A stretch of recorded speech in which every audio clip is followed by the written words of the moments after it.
dhe edhe në tregun vendor. Që nga përshkallëzimi i konfliktit mes Iranit dhe Shteteve të Bashkuara të Amerikës, tregjet ndërkombëtare të energjisë janë përballur me pasiguri, ndërsa kjo situatë është reflektuar edhe në çmimet e derivateve në Kosovë. Nafta në vend ka shënuar rritje të vazhdueshme gjatë javëve të fundit, duke arritur në nivele më të larta për konsumatorët. Edhe pse tregjet globale reagojnë varësisht nga zhvillimet politike dhe të sigurisë, çmimet në Kosovë vazhdojnë të jenë në ndikimin e këtyre lëvizjeve. Gjatë ditës së mërkurë, nafta dhe benzina janë shtrejtuar për 1 cent për litër, duke arritur në vlerën e 1,68 euro për litër, ndërsa përfaqësues të kompanive të derivateve thonë se ndryshimet lidhen me kostën e importit dhe lëvizjet e çmimit të naftës së papërpunuar në bursat botërore. Derisa Ministria e Industrisë, Ndërmarrësisë, Tregtisë dhe Inovacionit ka caktuar marzhën e çmimit të shitjes me shumicë dhe pakicë që nga koha e fillimit të përshkallëzimit të konfliktit mes Iranit dhe Shteteve të Bashkuara të Amerikës.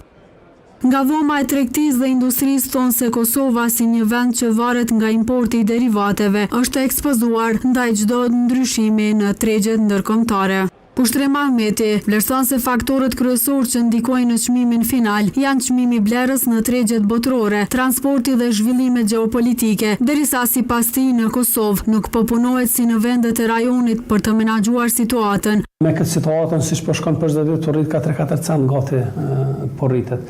Normalisht në situatë shqetësuese i ka rrit më njëherë, fakt i ka rrit qysh prej fillimit kostot për bizneset, sidomos ato që kanë ndërlidhshmëri me produktet të derivateve të naftës. Ndërkohë, drejtori Petrol Kompani, Shkëlzen Jusaj, ka deklaruar se rritja e çmimeve nuk përcaktohet nga pikat e shitjes, por nga kostoja e furnizimit. Ai ka thënë se kompanitë po përballen me çmime më të larta të blerjes, ndërsa ndryshimet në tregjet ndërkombëtare reflektohen edhe tek qytetarët.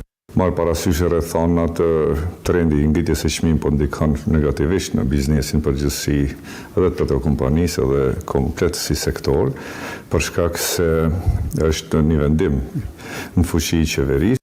Rritja e çmimeve të derivateve në Kosovë nisi të reflektohet menjëherë pas përshkallëzimit të tensioneve në lindjen e mesme, ku tregjet ndërkombëtare reaguan ndaj pasigurisë për furnizimin me naftë.